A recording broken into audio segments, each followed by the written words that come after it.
ऐसियां लड़कियां धीरी भेणी जिन्हां मोबाइल इस्तेमाल करें भावें हन लइए दें भावें मुजफ्फरगढ़ दें भावें हन अलीपुर दें। अगर उन्हें को ऑनलाइन काम करने का शौक है तो ये वीडियो तुम्हारे वास्ते एक प्रोग्राम बनाए से।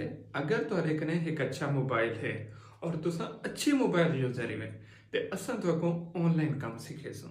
ऑनलाइन काम मोबाइल के उत्ते सीखेसूं और बहुत छोटी जी फीस गिन के सीखेसूं। फायदा क्या थे जी, एक तो आपको बिजनेस का पता लग सी, ऑनलाइन काम करने का पता लग सी, ब्रांडिंग का पता लग सी, मार्केटिंग का पता लग सी।